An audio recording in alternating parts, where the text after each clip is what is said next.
Imagine you're writing a book for the very first time. How do you start it? How do you even write a book? Have you thought about that before? Would you start out with like your life story? Would you start out with here are my values and principles? Would how would you write it throughout like start to finish? Now, I thought about this question a lot, and I think that I'm getting pretty clear on what kind of books I love to listen to and what books I like hate to listen to. Right now, I'm listening to a book and it's just checklist, checklist, checklist, checklist, checklist. Here are 50 things that you have to do. And they're really good things. I don't think that they're bad things. Um but I'm not sold on them. I don't know that these are the things that I need to be doing. Maybe they are, maybe they aren't. And I don't have an issue with checklists. My issue comes when I don't know if that checklist is correct or not. So what do I need? I need to be sold on it. Well, this week we're going to be talking about the book The Art of the Deal. And in the book, he sells so perfectly through stories. He story sells the whole book. And I mean, the book teaches so many great lessons, but I think that that might be the greatest lesson of all. If you're going to share anything with anyone, you need to first story sell them. Share a story on why they need what you're going to share with them. And I want to share three of my favorite stories. He goes through, I think that there are 12 chapters, and he goes through and it takes like 45 minutes to an hour on each story, like in depth on each story. And it's so cool because in the story, Donald Trump talks about, he's telling you, this is what I did in this deal, and this is who I met, and this is what happened, and here's the principle that I learned. And then this is what happened afterwards, and this is what the principle that I learned. And so he's sharing nuggets of knowledge throughout the entire chapter as he's sharing this story, which I think is excellent. The first story I wanted to share was about the Cincinnati apartments. It was really his first big deal. I mean, he was like in his 20s. Imagine, I think he said he was like 25, and him and his dad went in on this deal together, and they had several hundred apartments. Well, the reason that they picked this deal was because it was great financially. However, there were a few issues because it was a great financial find because it was such a bad apartment.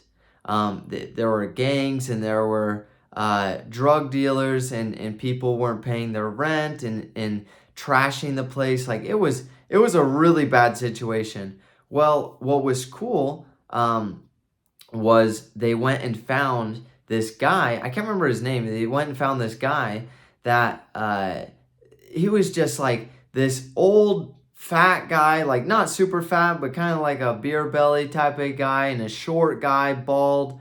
But he was like he got business done. And he tells this story of when he went this guy went to go get rent from this house and knocked on the door, and this lady answered, and he started like harassing something like that. He causes these issues with this lady, and then like later on that day, Donald Trump and this guy who was the manager were sitting in the manager office. Well, this huge guy came in with like tree trunk legs, and he's like, "Who's the manager here? I'm gonna rip his head off." And this guy who's like short, old man, bald, he was like, "Don't you come near me. These hands are registered with the police department. They're lethal weapons." And he was able to tame this huge guy who could have killed this guy, could have killed this manager, but he was able to tame him because he used tact.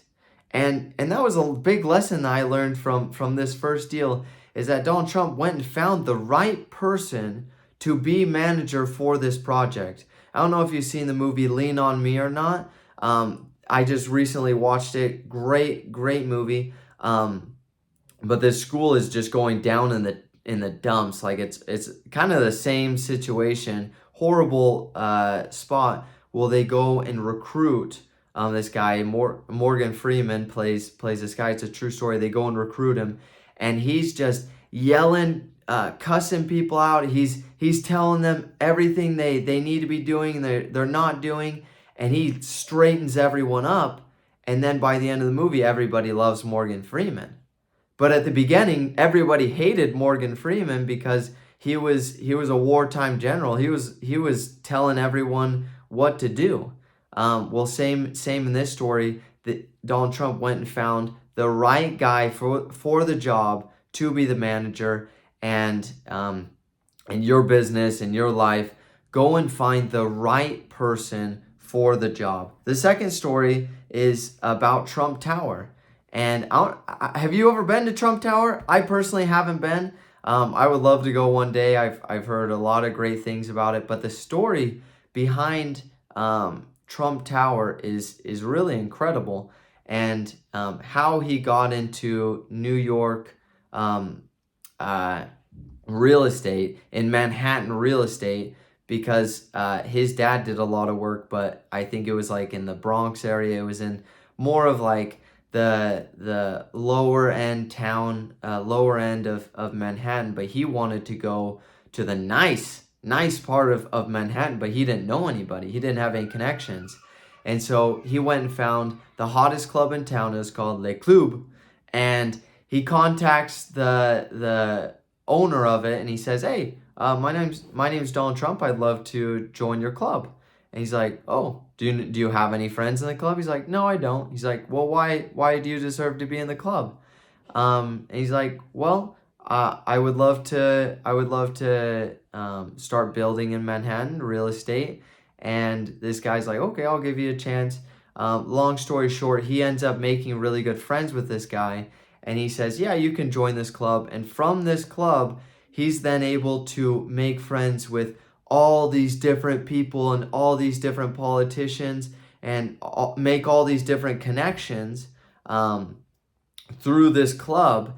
And then that's how he's able to start in the Manhattan real estate.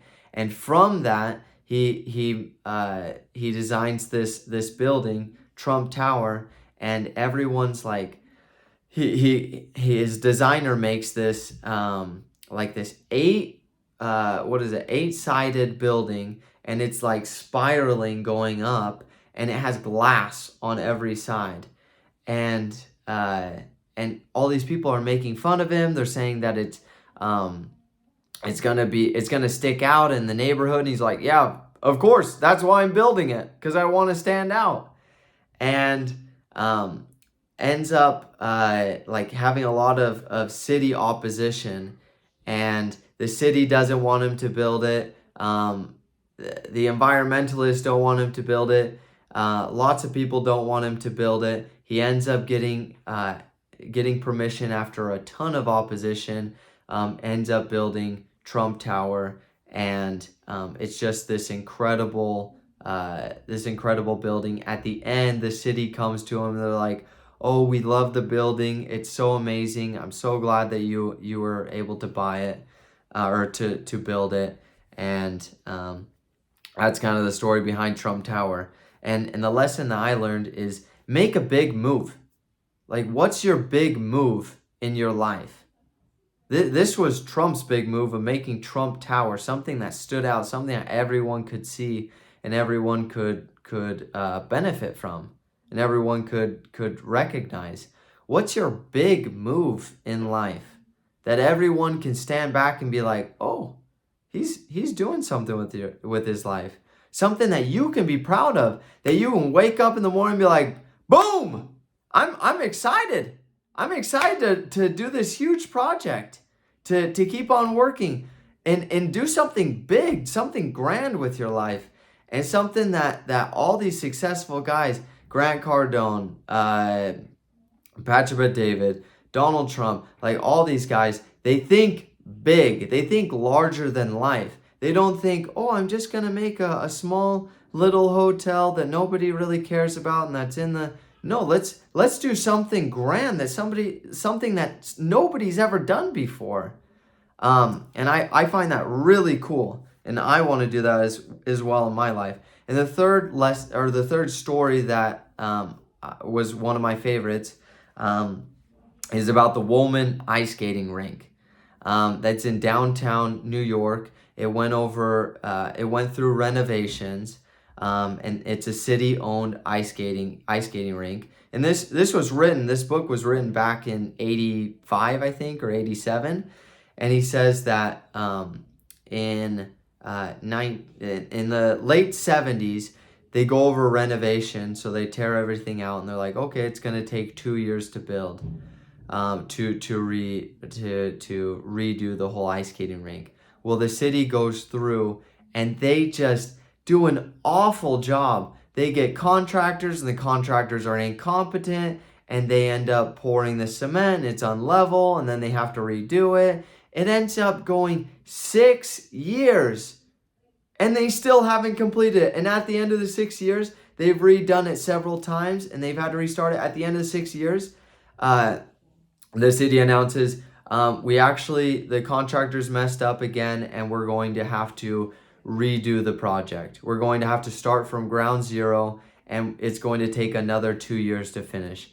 And the saddest part was, this is right outside of Trump Tower, and so it directly affects him, right? Of not having this ice skating rink, and he's like, man, the people of New York deserve an ice skating rink. They deserve to have this, and the city isn't producing, and the city is just messing up, and politics are getting in the way, and he goes to the mayor, and he's gone several times throughout this 6 years, but he goes to the mayor again. He writes him a letter, and he says, I will do the project. I'll do it for no profit, and I'll have it done in 6 months. And the mayor's like, yeah, thanks, but no thanks. We can do it ourselves. We don't need your help, okay? You greedy business owner. And that's a lot of the politics that are going on in this story of the city and business owners are kind of on separate ends, and the city, they want the power, but they're not completing anything. And the business owners are like, please let us build, let us do this, and they're just at odds, the whole story. I mean, that's the story of business and government, is it's a lot of times it's at ends with each other. Well, Donald Trump ends up persuading the mayor to let him take over this project, and he said that if he didn't finish it in 6 months, he was getting a one-way flight to Puerto Rico, because he would never be able to show his face. The mayor would never let him live it down that he wasn't able to, or he wouldn't have been able to finish it in 6 months. And so he starts on the project, and he gets the best guys in town, or the best guys in the country, sorry. He actually even goes up to Canada, because he's like, they have to be the best at building ice skating rinks, and gets the best guys for the job, ends up doing it in 4 months, building this ice skating rink, which a job that the city took 6 years, and they were going to start over. He took 4 months to do. So talk about the efficiency of business, because he said, Donald Trump says, that one of the big things is that the city government doesn't have an incentive to actually finish it. It's not, and he says the thing that people don't understand about politics and politicians is they don't care about money, because it's not their money. It's not their money that they're dealing with. It's someone else's money. It's the taxpayers' money. And so they're taking other people's money, and they're like, well, I don't really care if this costs $1 million or $5 million or $20 million, because it's not my money. So I don't care. But then the business owner's like, I need to cut this as low as possible, because this is my money, this is other people's money, and I want to make the greatest profit possible on this. And so costs go down, the value that they're giving to other people goes up. And I just thought that that was a really cool lesson on the Woolman ice skating rink, and that the principle that I learned is, in business you're going to have to deal with a lot of politicians. Now, I used to be of the opinion of, I don't want to work with politicians, and it's just going to be such a mess, and it's going to be a hassle. But the reality is, if you don't learn how to work with politicians and with other people, you're not going to be able to do anything. And he even admits, he's like, I'm going to have to make concessions in working and building different buildings and working with the government. However, I'm not going to compromise the project and have it be unprofitable for me and have it not be something that I want. So I'm going to give some, but I'm not going to give everything. I'm not going to sell the whole barn and then go bankrupt because of these politicians, and they're saying that I have to do this one way or another. And so I want to leave you with this challenge of, if you want to do something really big in your life, like think about the big things of life, like the big things that mankind has been able to do, like creating the pyramids.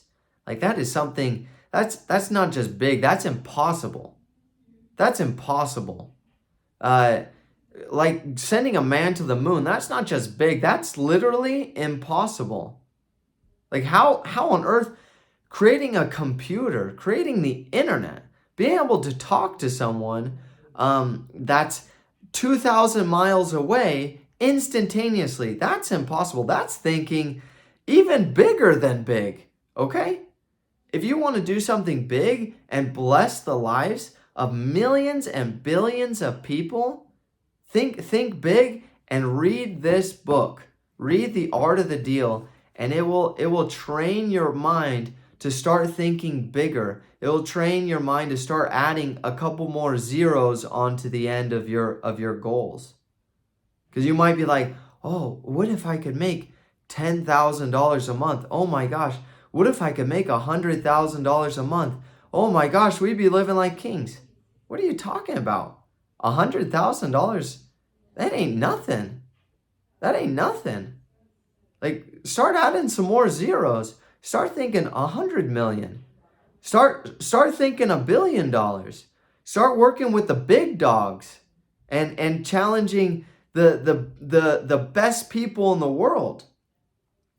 And if you are ready to start thinking big, listen to The Art of the Deal. It's on Audible, or read it. Go buy the book. It's probably on Amazon. And start thinking about, what are your next moves going to be in your life? What are your next big moves going to be in your life? And I promise you that you won't regret listening to this book, and that you'll be very happy. Okay, have a great week, everybody.